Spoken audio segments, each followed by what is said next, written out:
आम परवर्ती कवि जी आसुचंती से कहती प्रेमिका सह कौन के विवाह करी हुए ना तो खाली प्रेम करी हुए तेज तांको विषय रे बेसी किछि कहि हबनी सीधा सुनिबा तांकोठु तांको कविता कर्ण कुंजवन सुंदरी महाभारत बदनाम कलम कोहर कोणार्क एवं अभिमानिनी जामिनी भली पुस्तक रचयिता गोटे जोरदार करकरा दे स्वागत करबा राकेश कुमार साहू को मंच पे।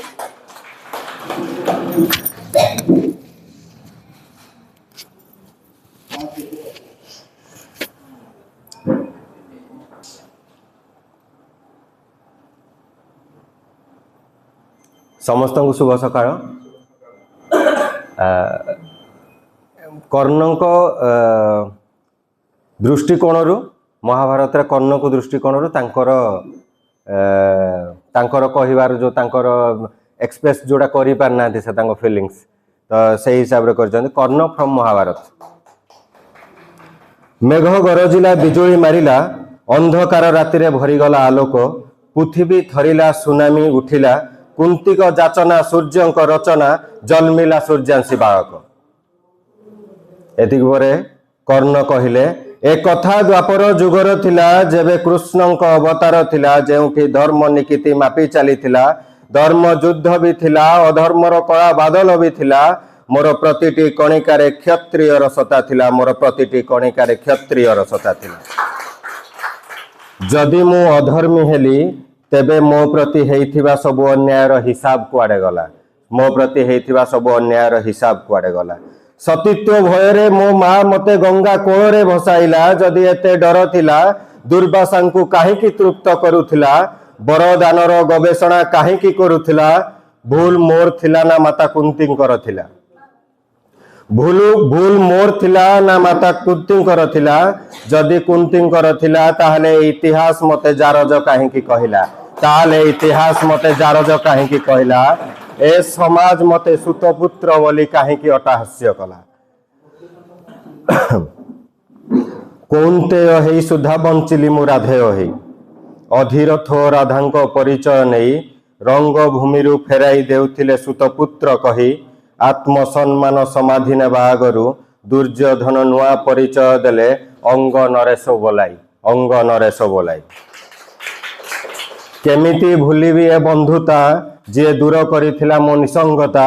बच्चन बध मु कर्ण लक्ष्य बाछिब दुर्योधन बिना द्विधारे प्रत्यंचा टाणी बिंधिबी मु बाण कुह जदुवंशी सम्राट जदि दान करिबा पाप जदि सुतपुत्र हवा अभिशाप जदि दुर्योधन सह बंधुता एक श्राप तेबे पंचपुत्र जीवदान पाई माता कुंती मो आगरे काहेकि करुथिले विलाप माता कुंती मो आगरे काहेकि करुथिले विलाप। एक क्षत्रिय को इंद्र काहेकि मागुथिले अभेद्य कवच कुंडर भिक भूली जाई मातृ अन्याय भूली जाई स्वयंवर रे पांचाई वचन कवच कुंडल पांच पुत्र मु देइथिली दान नहेले सुतपुत्र करिथांता पांडव रुधिरे स्नान मानुछि मोर भी भूल थिला मो मुखरु द्रौपदी पाई बेश्या शब्द बाहरी थिला सेति पाई इतिहास मते कलंकित कहिला हेले स्वयंवर बेले मो अपमान पाई कहा मुखरु कोन पदे शब्द बाहरी थिला। एठी शिष्य हेउथिले खाली उच्च जाति गोत्र आउ धर्मर एठी राजा पुओ राजा हबो ए लेखा केउ संविधानर गर्वे उत्तर देइथिले गुरुद्रोण शिष्य रूपे मते न करी ग्रहण जदि कहिलो वीर धनुर्धय तुम प्रिय अर्जुन काहेकि मागिल गुरु दक्षिणा रे एकलव्य आंगुठीर दान एहा कोन तुम शिक्षा दान जने गुरु को पक्षपातिता कौन शोभनीय जने गुरु को कौन पक्षपातिता शोभनीय राजा पुत्र को श्रेष्ठ करने निमंते बद्ध कर नीच जातिर मान आउ सम्मान बद्ध कर नीच जातिर मान आउ सम्मान मते मारिबाकू कौन तुम पाखरे सामर्थ्य थिला मो रथ 10 पाद घुंची थिला तुम रथरे भगवान थिले तुम रथरे हनुमान थिले तथापि मो बाणरे तुम रथ 2 पाद घुंची गला जदि पांडव पक्षरु न लड़ी थांते केशव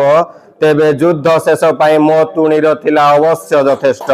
युद्ध शेष पाई मो तुणीर थिला अवश्य यथेष्ट एठी भाई भाई को मारुथिला पुओ बापा को मारुथिला शिष्य गुरु को मारुथिला मामू भणजा को मारुथिला मान सम्मान कर्म धर्म सबु केशवंक पाखरे थिला से तो स्वयं भगवान तांकोठु मु केमिति हेबी महान जदि तुम आखिरे धनंजय बलवान तेबे एठी कूटनीति ही सर्वशक्तिमान तेबे एठी कूटनीति ही सर्वशक्तिमान